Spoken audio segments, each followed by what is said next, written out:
One. Welcome to Let's Start a Band podcast. Galaxy would be the lyricist. I would be playing guitar badly, and Westwell, I'm sure, would be on bass. Welcome to Let's Start a Band, and this podcast is where the advice is free, but the trauma is included. It's a safe space for musicians, and don't listen to these promoters when they say exposure pays the rent. This week, we have the incredible hip-hop artist Galaxey coming on today. The flow he delivers is honestly sensational. And we're going to jump straight in.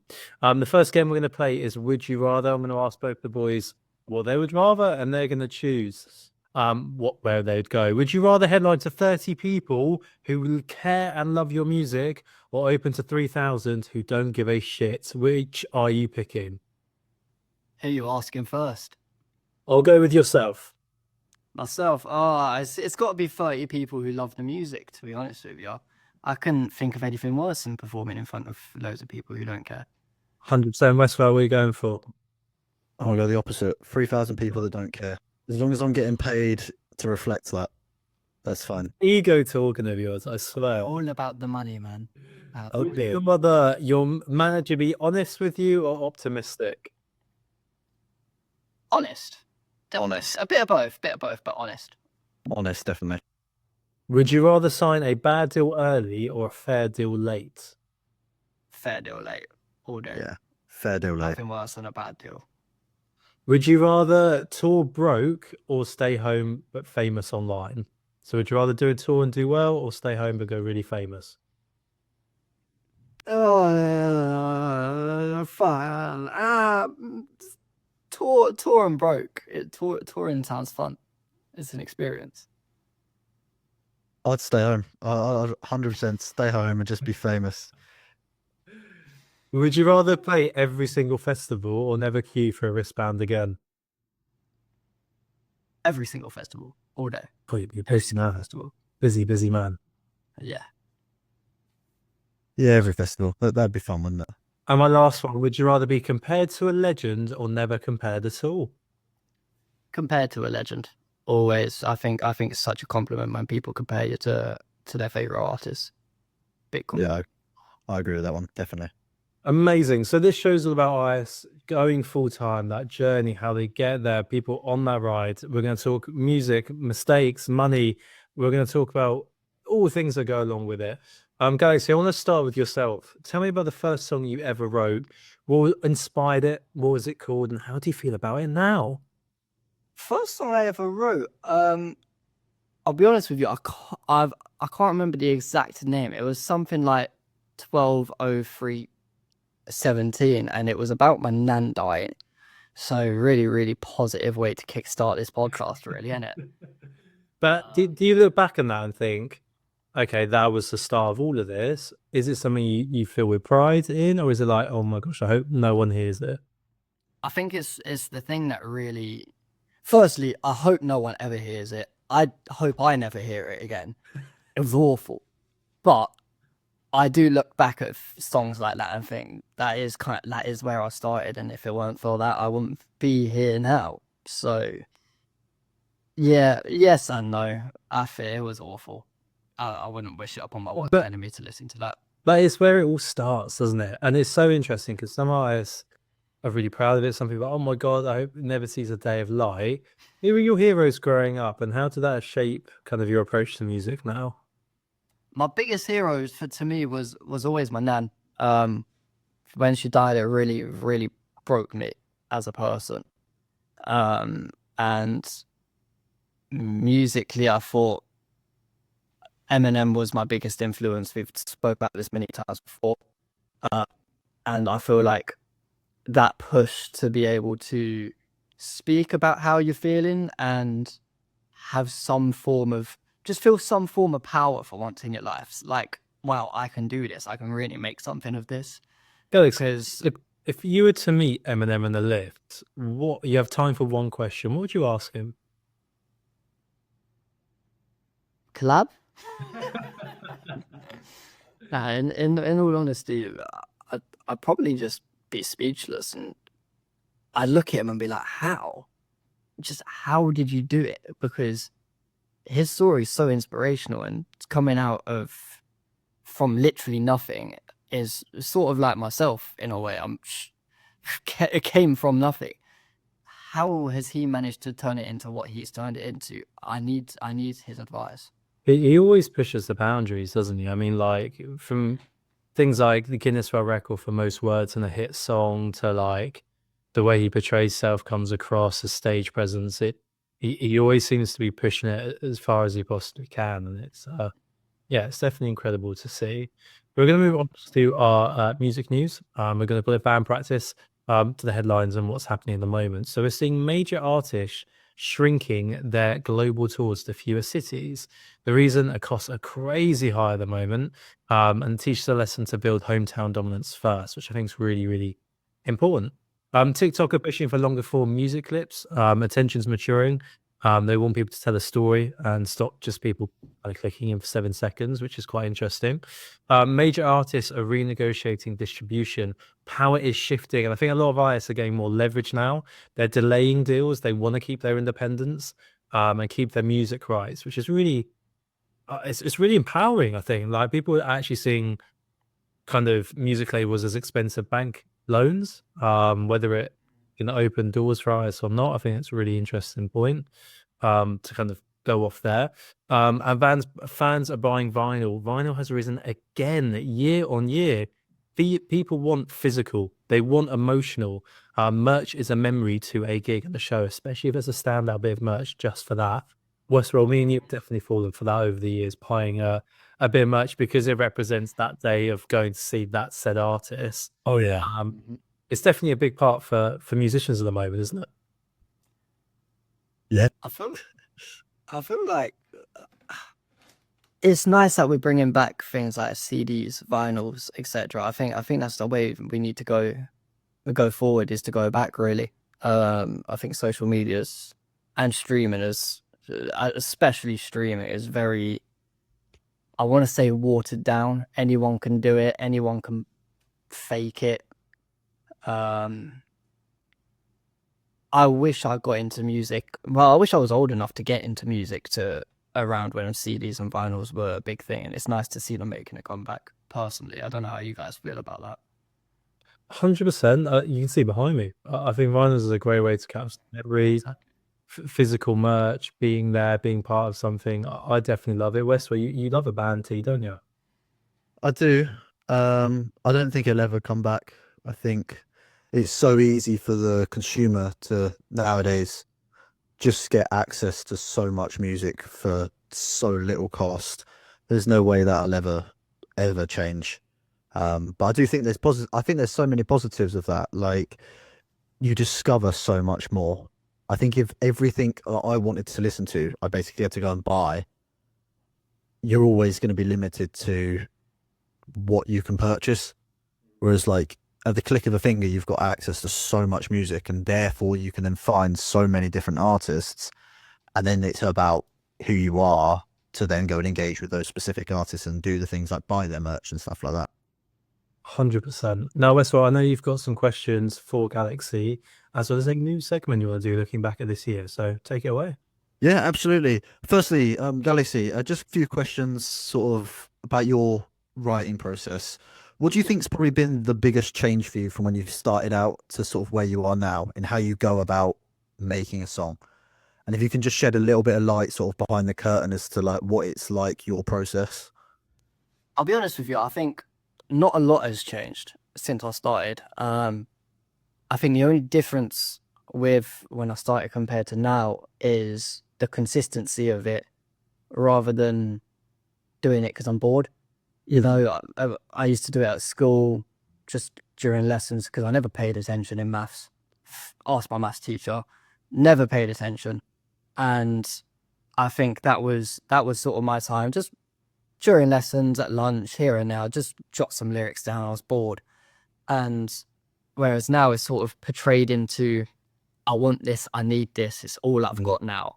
So every day I'm writing, even if it's just, even if I've got the maddest writer's block, I'll jot a couple words down that rhyme with orange and, you know, just try and make it work and really sort of just make sure anything's written down at least once a day. I think consistency, we always use our word consistency when it comes to independent artists making it.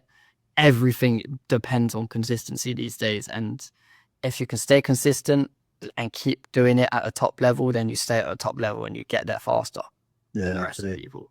So that's how you deal with a writer's block, is it? You just really try and, because other people will do so like different things. Like some artists will just leave writing at all. Like if I can't write, I won't force myself. Do you just knuckle down and just try and like power through it? Then is that what you find works best?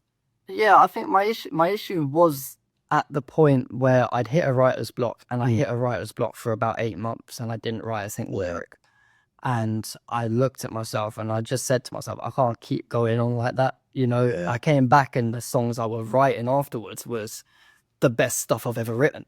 But I think you can't go 8 months and then a month where you write loads and then another 6 months where you don't write anything.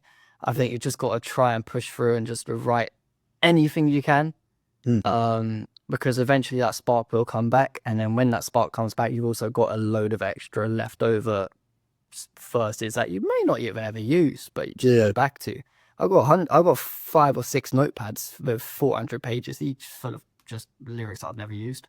Yeah, and then you can come back to them if you ever like write and you think, oh, actually, do you know what? Like 6 months ago, I wrote something that just didn't work, but now I think I can make it work. And you just go back into that archive. It's such a useful like collection to have, I guess.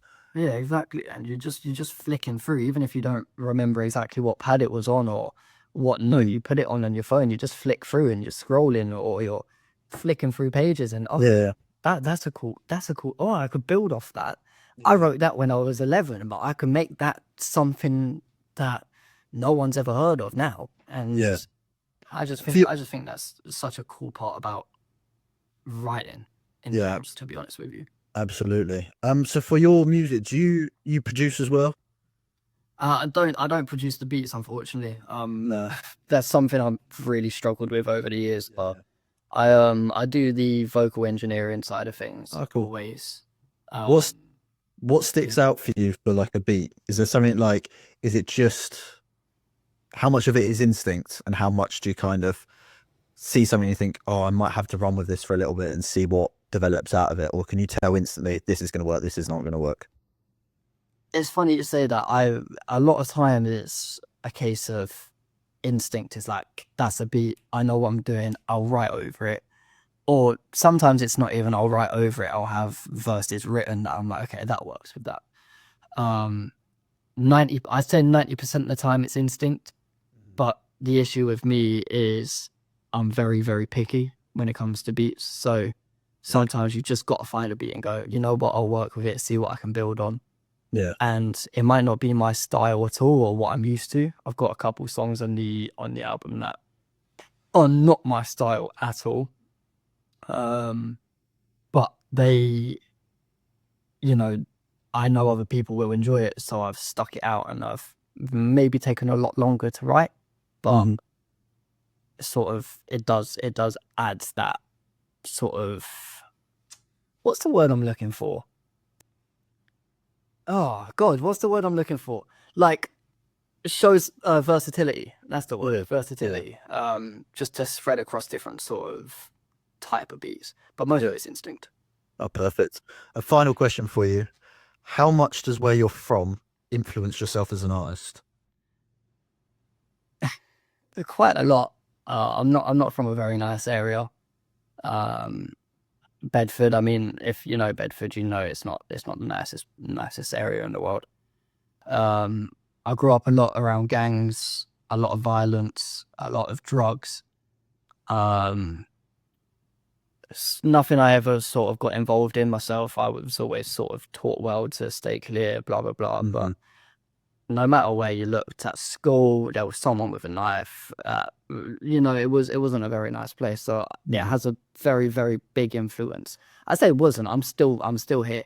It has a very big influence on my life and how I write. But I also try and steer past that a little bit, just because I've always said, like, the lack of support that you get from your hometown when you're from Bedford is crazy. You know, people like Tom Grennan have come from here, and they don't even bat an eyelid back to this place. So it's one of them. I like to keep my roots, keep it humble, remember where I came from. But at the same time, it's one of them I don't particularly want to carry on in that route.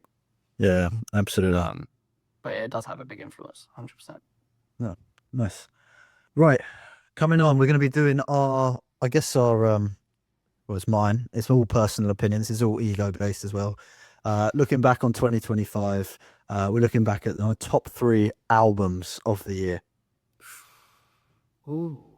If anyone during this has any things they want to add, then please feel free. We're going to start that off with Bad Bunny and Debbie Tiara Mas Photos. An incredible album. I think by far his most concise project. I think it has launched his career so much further. Already huge artist, but I think this is probably what's taken him out of just being like an international artist and brought him so much more into the English speaking world as well, which will always be a huge market for him. It got him the Super Bowl, didn't it? Realistically, the Oh, 100%. I'd never heard of him until this year, to be honest with you. I'd heard here and there about him, but Yeah, actually landed him in the Super Bowl as well. Crazy. yeah. Big album. Such a beautiful album about his home and everything like that, and all of the way it's changing and the I guess you can say the colonization and things like that from America and things like that. So beautiful. Next one is Hickey by a band called Royal Lotus. I've been a fan of Royal Lotus for quite a few years now. I think their album this year is again like a real marker for them. Still a smaller band, still coming up, but definitely really humble as well on that. The way they really humble, really They're great the lad. best sort of artists they are. Yeah. The ones that like to keep it humble. Well, they've almost created both of those artists you mentioned, myself, always create a world that people can step into. Bad Bunny is very Absolutely. pleasing. This is that laid back, chilled, always surfer vibe, isn't it? Yeah, you're never having a bad time if you've got Royal Lotus playing, and this album just encapsulates that. And then my final, to them because I've never heard of them, to be honest with you. yeah, go for it. If you've not listened to them, go check them out. And the final one, quite a recent album, West End Girl by Lily Allen. It is an album you have to listen to. You can't shuffle it. You've got to play it track by track, track by track. Incredible. The storytelling on it is phenomenal. She wrote it in such like a condensed amount of time. It's all about her like breakup with her ex-husband, and yeah, incredible. It's like you listen to it and it's like a play. It's an album with substance, which is what a lot of music's missing these days, to be honest with you. absolutely. And He wrote it in 10 days, but the reviews have been really mixed. Was Heard about that? really weird. I think it's incredible. I think the album is beautiful. I think I would love to do like a stage show of it, like an actual like West End musical of it, because I think it'd be so good. But yeah, there we go. That's my top 3 albums of the years. My top 3 would be People Watching by Sam Fender. I think it's that difficult third album for most artists. Sam has he's found his sound. He is that working class. The guys down the pub watching a football and people are bought into it. There's some great tracks on there. A surprise one for me from a band I worked with this year and hadn't heard of before. Suede Antidepressants is an unbelievable album and just shook me. So the first time I've seen it is when I'm 2 feet away from them, of them performing live, doing their content. And I went, wow, my jaw hit the ground. So really worth, if you like a Sam Fender, yeah, go into Suede. They're kind of known for starting Britpop, which is no mean feat. And my third one, which would probably surprise a lot of people, would be Olivia Dean and her debut, The Art of Loving. I think is such a great vibe, and it's like you almost want to be friends with her. Like that's the way I describe it, listening to her into that album. But before I say anything else, we have to mention Taylor Swift and Sabrina Carpenter, because otherwise I know next week the comment we're going to get will be mental. So they have been released, and there'll be a lot of listeners and like, yeah. Galaxey, what was for you? There's a lot of indie. What are you thinking? Sabrina Carpenter's up there. You got to put it up there. Let's be honest. It's just amazing. It's just amazing. I've been really thrown off by this question, because I actually have, especially in hip hop, I'm very very hip hop based. I think there really hasn't been that many albums out, and especially not that many good albums out. So the Sabrina album, great. I'm not gonna mention Taylor Swift. Just I can't. I'm not a big Taylor Swift fan in the slightest, to be honest with you. But I understand why she's got such a good fan base. I'd have to say you got to put Kendrick Lamar's GNX mixtape in there. It's GNX, I think it's called. It's one of them. It's ending one of the more well-known rap beefs in modern history, and coming straight off the back of that and selling the amount of records he sold, you can't overlook that. And there's some really good tracks on it, to be honest with you. There are some really good tracks on it. As well. I mean, you know, is he the best in the world in that genre at the moment? It'd be hard to disagree with it. It would be hard to disagree. I think at the moment you've got to look at it and say, who's his competition? You've got JID. JID is a very, very close runner-up. I think he has the potential to go to the very, very top. He's the most versatile rapper that I've seen. He's very new compared to Kendrick. Kendrick's been around for donkey's years, and his time will come. I think as you said, you can't really argue with the fact Kendrick's the best at the minute, purely for the numbers he's doing, the influence he's having. But I'd argue JID's up there. I'd argue and Eminem's still up there anyway. For sure, I'm a massive fan of J. Cole, but I don't have the data or the facts to argue that Kendrick's not having a bigger and better time at the moment. Yeah, I mean, obviously Kanye's been pretty quiet. Kanye's coming back next year. Obviously, everyone will talk about Drake. I think what Drake did a while this year was sensational. Headlined every night, acts. The way he did that was fantastic. But he is all. How do you feel about that? I just think I think it's very commercial now. Drake's almost a late act. It's a cultural reach. He's had the chart dominance, but if you're talking now in the present, it would be Kendrick. I can't. Wessel, I don't know if you agree with that. I do. I think Kendrick has always been the better artist. Actually, when it comes to the artistry of it, I think you've got to look at Drake for just the commercial success. You can't really know Drake as a rapper either, to be honest with you. Can't. Yeah, I know that people who like rap don't like Drake because he's not a rapper. But I think if you're on the outside looking in, yes, you could say the commercial sound, the more relaxed, nicer voice. Yeah, the women love him. Yeah, and if you got, if you listen, you got Drake, it will always he'll have number ones. He will have number ones. Yeah. They're easy to listen to. I know if you're in that world, he's very much not the best. But so I think Kendrick's probably the better rapper. 100%. Someone that we've not mentioned, talking about the year they've had, that okay, they're not up to that level anywhere near yet. But Little Sims, I mean, where is the ceiling for her? Because I have been shocked at how good it's been and the versatility she's shown as well, from a UK point. Yeah. But there you go. I can't comment much on her, but she's definitely got and obviously Dave. Yeah, hold on. How are we forgetting Dave's album? Hold on, how are we forgetting that dropped? God. Yeah. Yes. Okay, top 3 then. Forget Sabrina Carpenter, Kendrick, Dave, and Jid's album. I would have put what's his name's Lil Wayne's album out. Was it the Carter 7 or the Carter 6, one of the two? But it wasn't. It failed to impress a lot of people. I liked it, but it failed to impress. Why do you think that is? I think it's the concept of it. I mean, he's had 7 sequels, if that makes sense, to an album. Like, most people do a sequel, maybe a prequel beforehand, and then you know, you might have a third album. It's like, whoa, like, but 7. I think it's 7 anyway. You'll have to fact check me on that. I think it's seeming like his fans are sort of wanting something else now.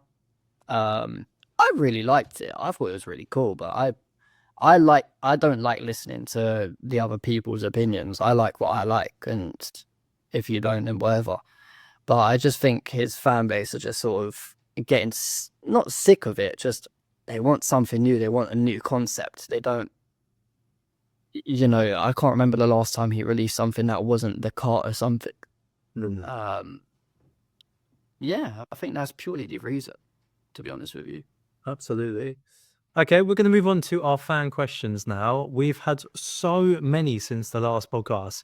I am just going to pick my 4 favorite to ask. They're mainly for Tom. Galaxey, I'll bring you in if I can.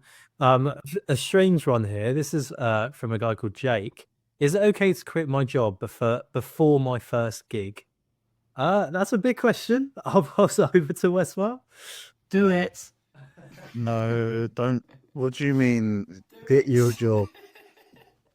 It depends what your gig is, Jake. If you are about to play your local pub and you might get like a couple of pints for free, then Do it.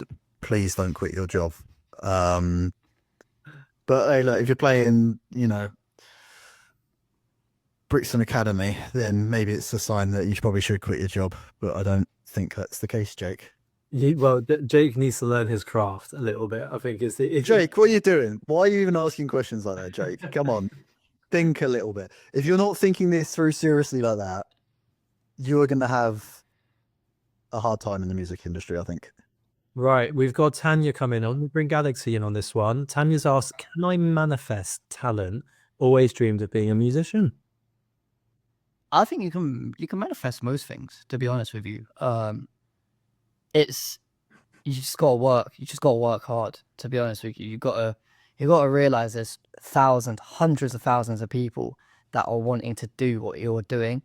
And if you're not gonna put the work in, and you're not gonna put the time in, and you're not gonna get the practice in that you need, and do it on your lunch breaks at work, and you get home from work and you're knackered and you can't be bothered to do it, and you don't do it, then you can't just rely on a manifest. But by all means, you do all manifest that it will happen. You do always need to be obsessive, don't you? Like, you've got to eat, sleep, live, breathe it. You know, at this point, there's not. Back in the day, there wasn't loads of people trying to do it seriously. Now everyone you talk to is trying to do it seriously.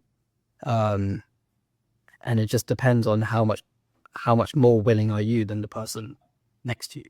The 3 qualities I've seen time and time again, when I look at the last 10 years of the Mesh UK, like which artists have been successful, there's 3 common traits they've all had.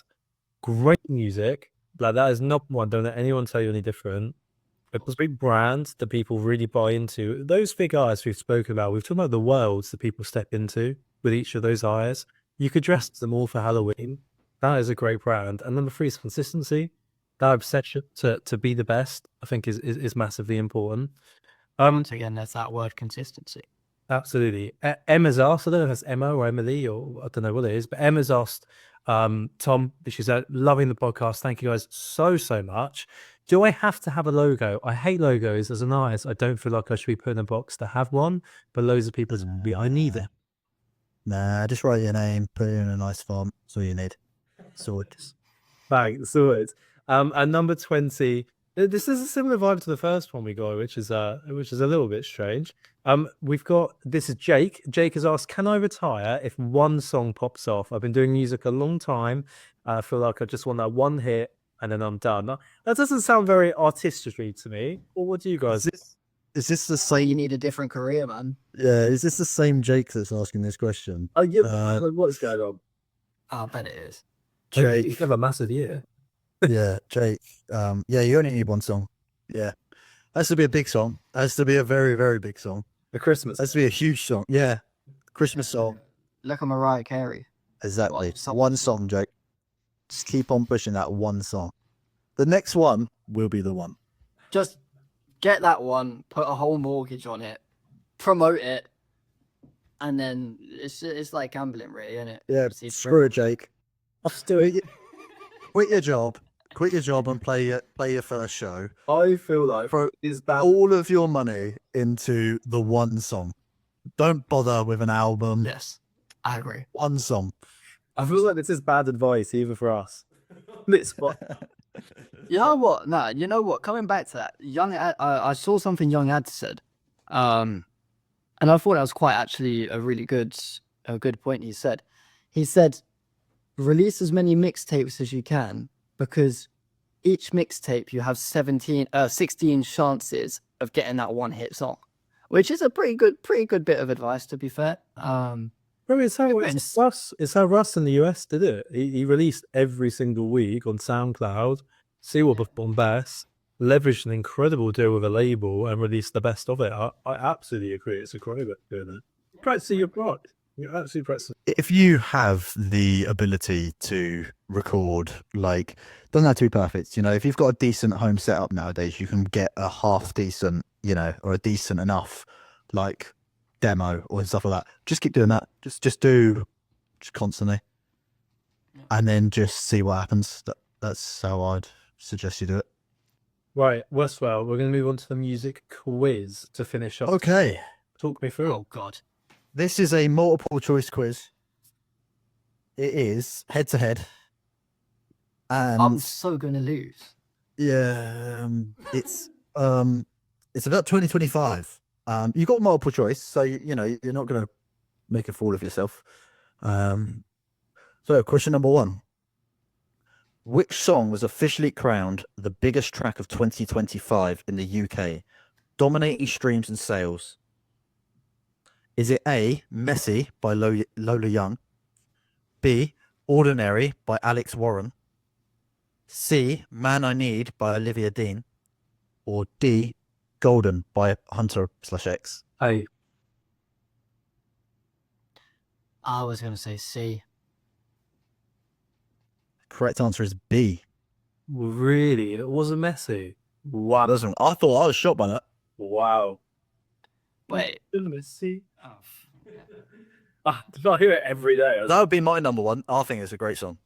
In 2025, which British artist claimed BBC Radio 1's biggest song of the year, making every car stereo in the country slightly smoother? Is it A, Sam Fender, B, Ray, C, Olivia Dean, or D, Lola Young? B. D. C. Oh my, Olivia Dean. I do love it. It should, yeah. I think I went for Ray because she had such a big year before, but it makes sense. Yeah, Can I be honest? I'm just completely guessing. that's fun. At the 2025 Brit Awards, which boundary-pushing artist walked away with the most awards? Is it A, Dua Lipa, B, Charlie XCX, C, Sam Fender, or D, The Last Dinner Party? Dua Lipa? I remember Ray having a really big year, but I think it was 24. So I'm going to go with The Last Dinner Party. B, Charlie XCX. Oh, I was, wasn't it? Damn. Oh my God. And what?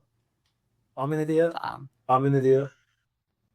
Sam Fender's 2025 album People Watching achieved which notable UK milestone?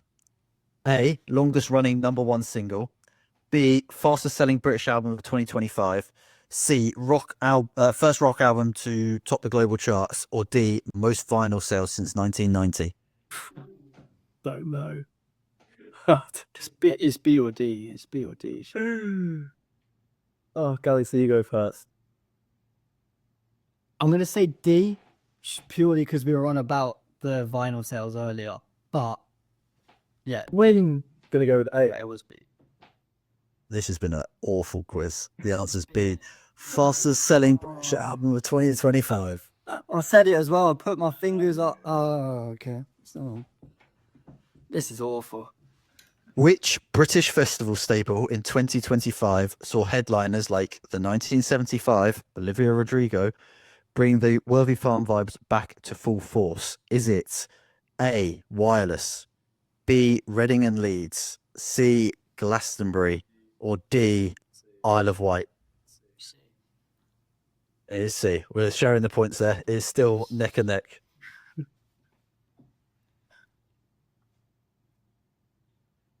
Final question. Can we have a winner?